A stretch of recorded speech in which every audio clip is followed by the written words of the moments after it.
ફરિયાદ નોંધાઈ છે, શું છે સમગ્ર મામલો? ગઈકાલે કપુરાઈ પોસ્ટેમાં એપાર્ટ ગુના રજિસ્ટર નંબર 289/2026 બળાત્કાર માટેનું દુષ્પ્રેરણ, ધમકી, મદદગારી જેવી BNS એક્ટની વિવિધ કલમો હેઠળ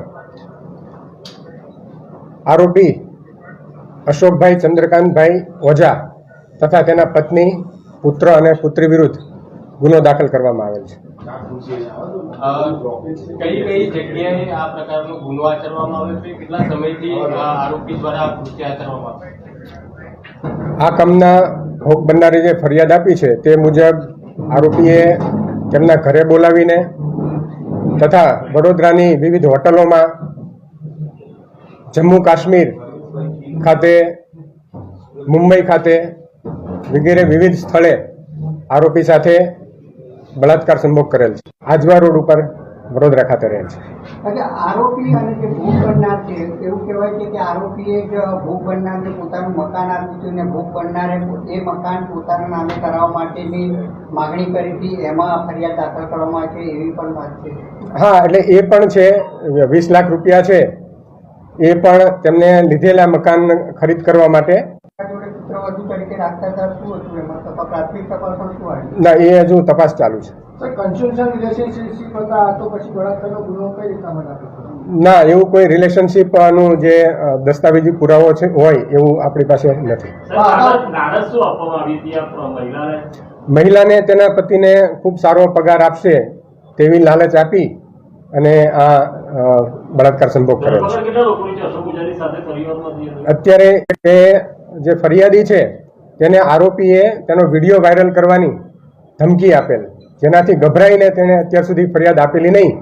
પરંતુ થોડા દિવસ પહેલા કંઈ આણંદમાં આ જે આરોપી છે તેના વિરુદ્ધ પણ ગુનો બીજો એક દાખલ થયેલો, તેવું ફરિયાદીના ધ્યાનમાં આવતા તેને હિંમત આવેલી અને આ ફરિયાદ ગઈકાલે નોંધાવેલ છે. દુષ્કર્મની પરિભાષા શું હોય છે? દુષ્કર્મ કેવી રીતે એને ગુનો ગણવામાં આવે છે? ફરીથી? દુષ્કર્મ જે છે એની પરિભાષા શું? દુષ્કર્મ એ જ કે જે ભોગ બનનાર છે.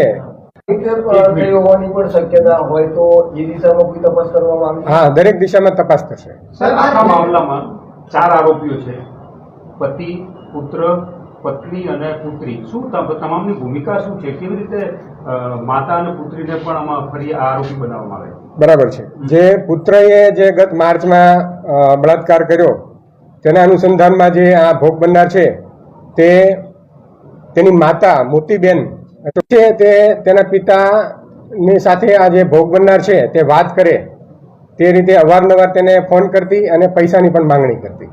ઘણા સમયથી આ લોકોનું ચક્કર ચાલતું? હા, છેલ્લા 2 વર્ષથી બનાવ સમય છે એનો. તો અત્યાર સુધી બેન ભોગ બનનાર કેમ ફરિયાદ નહીં આપી? શું કારણ હતું?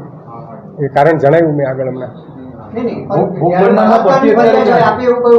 બળાત્કારની જબરજસ્તી છે થાય તો એને દુષ્કર્મની પરિભાષામાં લેવામાં આવે છે. ત્યારે આની અંદર તો 2 વર્ષથી આ લોકોનું વચ્ચે ચાલતું હતું, તો કેમ અત્યાર સુધી મોડી ફરિયાદ? ટેકનિકલ ફરિયાદ એ જ કીધું મેં કે તેમની પાસે જે ભોગ બનનાર છે તેમનો નગ્ન વિડીયો હતો અને તે વાયરલ કરવાની ધમકી આપતો અવારનવાર, જેના કારણે ગભરાઈ અને જે ભોગ બનનાર છે તેમણે અત્યાર સુધી ફરિયાદ આપેલી નહીં. ભોગ બનનારનો પતિ ક્યાં છે અત્યારે? ભોગ બનનારનો પતિ છે એ એમના જણાવ્યા મુજબ છેલ્લા 3 વર્ષથી કોઈ જગ્યાએ જતો રહેલ છે બહાર, તેમના સંપર્કમાં નથી. સર, આમાં કઈ પુરાવા એકત્રિત થયા છે? કારણ કે વિડીયોની વાત છે. ગઈકાલે ગુનો દાખલ થયો છે, તપાસ ચાલુ છે. આરોપીઓ વિરુદ્ધ તમામ પુરાવા એકત્ર કરવામાં આવશે. હવે આગળનો શું પ્રોસેસ રહેશે? આરોપીના રિમાન્ડ મેળવી અને જે બાકીના આરોપીઓ છે તેમની પણ ધરપકડ કરવામાં આવશે. ઓકે.